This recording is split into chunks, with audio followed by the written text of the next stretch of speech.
여러분 안녕하세요. 오늘 영상에서는 토끼띠 운세를 간단히 살펴보겠습니다. 올 한해도 벌써 전반기는 지났고 하반기 몇 달만 남겨두고 있는데요. 남은 달들 어떻게 운세가 전개될지 여러분들과 함께 살펴보겠습니다. 전개될 운들을 좀 살펴보면 하반기에는 이 문서운도 들어있고요. 또 목돈 운도 이 시기에 들어있는데요. 문서운과 목돈 운이 전반기에는 없었죠. 그래서 하반기에 이런 운이 또 들어있다는 것은 여러 가지로 이 토끼띠들에겐 기대가 되는 그런 하반기가 된다고 말씀드릴 수 있는데요. 전반기보다는 좀 강한 그런 운세 전개가 충분히 예상이 되죠. 금전이나 문서 쪽으로 또 아주 길한 그런 운세가 펼쳐진다는 거니까요. 기대를 좀 크게 해보셔도 좋겠죠. 우선 양력 8월과 또 9월에 걸쳐서 펼쳐질 운세가 수륙천금의 그런 목돈 운인데요. 금전 운이죠. 전반기에 금전 운이 좀 약했던 그런 토끼띠 분들이 계시다면 그런 막힌 그런 금전 운이 또 하반기에는 이 수륙천금의 그런 운세의 영향으로 인해서 좋아지는 거죠. 손으로 천금을 희롱할 만큼 이 운세는 1년 12달 운 가운데 돈의 융통과 흐름이 가장 좋은 그런 운세인데요. 큰 돈이 들고 나가고 하는 그런 운세를 뜻합니다. 큰 돈의 흐름이니까요. 당연히 부동산으로 인한 문서 운이라든지 변동 운, 또 취득 운, 또 이사 운, 이런 모든 운들이 이 속에 들어있고요. 이렇게 금전 운이 좋은 이런 시기에는 꼭 내 돈이 아니어도 큰 돈이 융통이 잘 된다는 그런 의미도 있습니다. 내 수중을 큰 돈들이 거쳐가는 거죠. 그런 운으로 이해를 하시면 되겠습니다.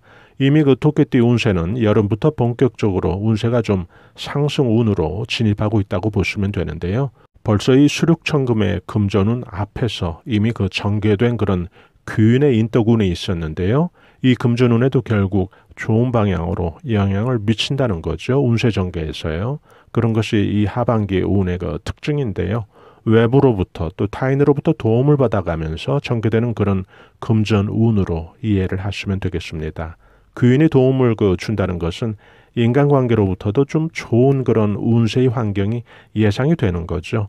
또 대인관계에서도 결국 정체되고 또 구설이 있었던 그런 시기가 있었다면 그런 시기가 좀 지나고 본격적으로 좀 사람 때문에 도움을 받게 되는 거죠. 이런 시기에는 금전운이 아주 왕성한 또 이런 운세가 9월까지 걸쳐 있기 때문에 올해 하반기 토끼띠들은 내실 있는 그런 수확을 좀 충분히 기대하셔도 좋을 것 같습니다.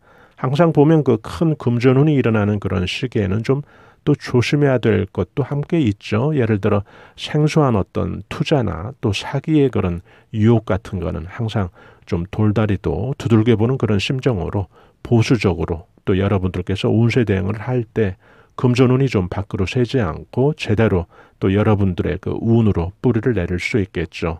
또 가을의 운세도 이런 것을 아주 잘 보여준다고 보셔야 되는데요. 금전운 다음에 들어올 이 맹인실장의 그런 운세는 전반기 6월 달에 한번 들어있었던 그런 운세인데요. 하반기도 마찬가지로 또 금전운 다음에 이 운세가 전개가 됩니다. 맹인실장이라는 뜻은 길을 가던 장님이 지팡이를 잃어버린 그런 형국을 의미하죠.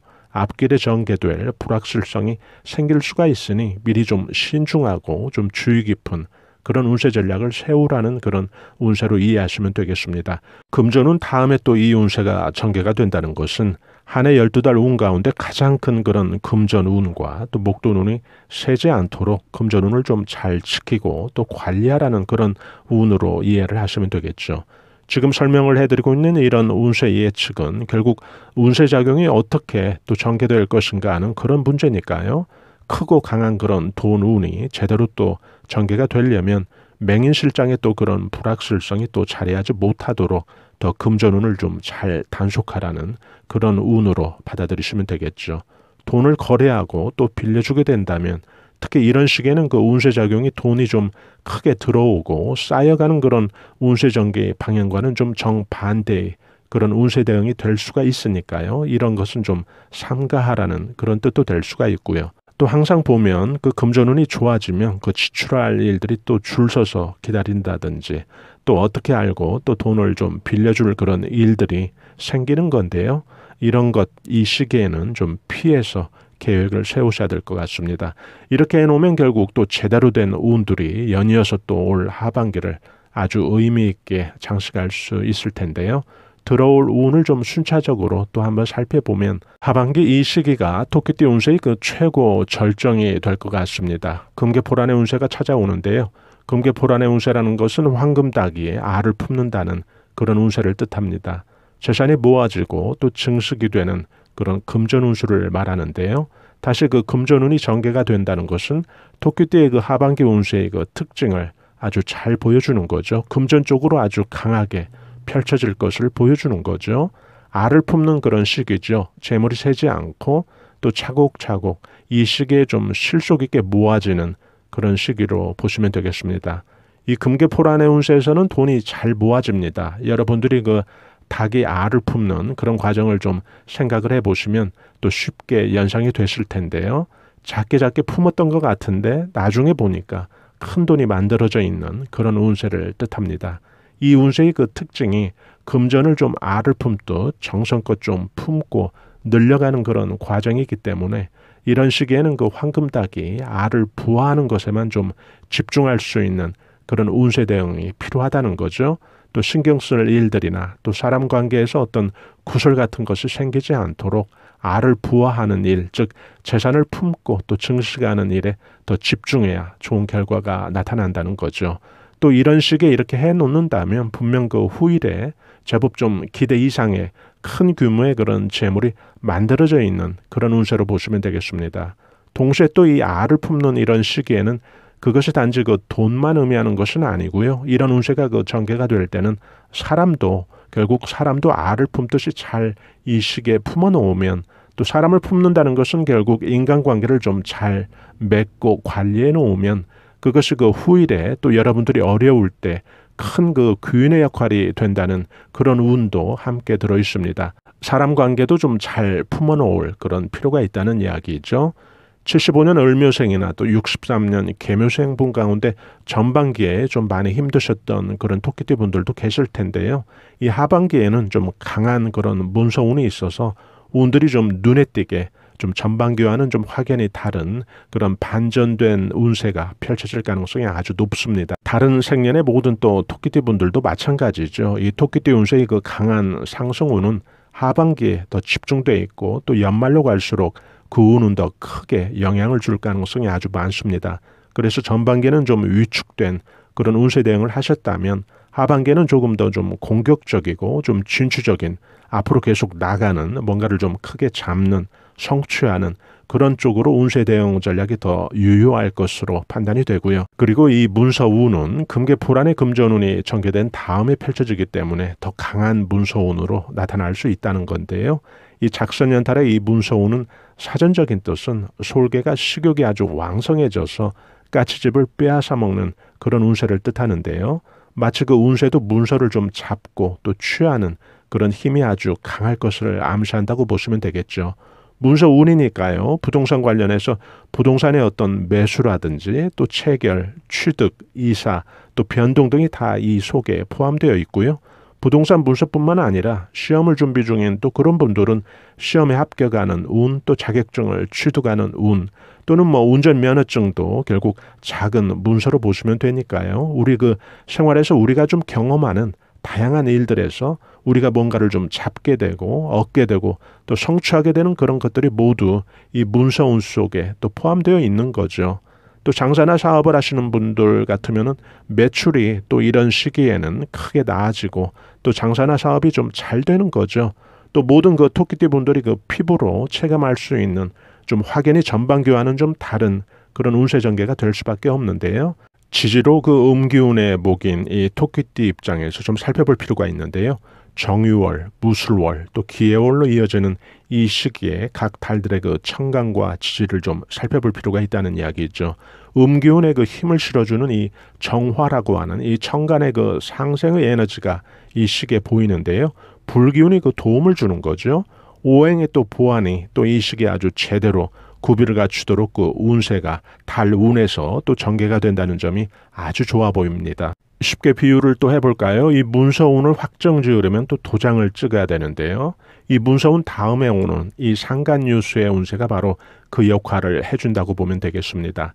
그래서 토끼띠 분들에게는 이 하반기의 운세 예측이 단지 그 전반기와는 좀 나아질 거야 라고 하는 그런 운세의 그 예측에 머무르는 것이 아니고 구체적인 그런 형태로서 그 문서 운이 또 토끼띠 여러분들이 좀 체감할 수 있도록 구체적으로 보여지고 또 손에 쥐어진다는 그런 점인데요. 코로나 때문에 외국에 나갈 일이 지연되었는데 다시 나가게 된다면 그런 항공권도 작은 그 문서의 범주에 속하는 거죠. 또 상간유수가 전개가 된다는 것은 그 대부분의 운세에서 각기 운들이 나갈 방향도 함께 보여주는데요. 산골짜기에 그 얼음이 녹아서 물이 그 비로소 흐르기 시작하는 걸 의미하는데요. 전반기에는 좀 금전운이 좀 풀릴 듯 하면서 시원스럽게 좀 안 풀렸다라고 한다면 하반기에는 좀 풀리는 게 체감적으로 느껴지는 걸 말하는 거죠. 산등선의 그 눈과 얼음은 그 햇빛이 잘 들어서 금세 녹죠. 그러나 이 산골짜기는 제일 늦게 그 녹듯이 마치 그 운세도 그렇다는 거죠. 좀 지체되고 또 지연되었던 그런 일들이 녹는다는 것을 의미하는 거니까요. 이 녹는다는 것은 결국 운세의 방향이 좀 길하고 또 좋은 방향으로 흘러가는 것을 말하는 거니까 좋은 거죠. 또 산골짜기라는 것은 평주와는 좀 분명히 다른 점이 있죠. 예를 들어 경사가 있어서 좀 안 풀리면 몰라도 좀 풀리기 시작하면 좀 탄력이 붙어서 좀 풀리게 되는 걸 동시에 뜻한다고 봐야죠. 나중에는 좀 점점 더 그 힘이 가속이 붙어서 나중에 보니까 늦게 풀린 것 같지만은 오히려 끝으로 갈수록 운세가 제대로 힘을 쏟기 시작하면서 한 해의 그 수확이라는 그런 결승점에는 오히려 먼저 꼴이 나는 거죠. 운세를 비유하면 그렇다는 거죠. 큰 방향성에서는 지금 설명드리는 이런 운세 예측대로 토끼띠 운들은 펼쳐진다고 보시면 되겠습니다. 운세 예측대로 토끼띠 여러분들 한 분 한 분마다 크게 문서 잡고 이 시기에 크게 성취하시는 그런 하반기가 되시기를 바랍니다. 이 영상 설명 부분에 또 최근 그 자신의 운세가 좀 많이 침체되어 있고 많이 막혀 있다고 생각을 하시는 토끼띠 분들이 혹시 계시다면 제가 그 개운 비법이라고 하는 개인이 스스로 운을 여는 그런 방법인데요. 링크 올려드렸으니까 또 그런 분들이 계시다면 또 참고하시면 작게라도 도움이 될 것 같습니다. 저희 감성 수채화 TV에서는 앞만 보고 열심히 살아가는 우리 서민들이 자연의 기운, 운세의 기운, 또 풍수의 기운으로 우리 삶을 한 단계 끌어올려주는데 도움이 될 만한 각종 운세 정보, 풍수 정보 올려드리고 있는데요. 좋아요와 구독으로 또 이런 정보들을 여러분들께서 실시간 무료로 또 편리하게 받아보실 수 있으니까요. 저희는 다음에 더 알찬 정보로 여러분들 다시 찾아뵙겠습니다. 대단히 감사합니다. 여러분 안녕히 계세요.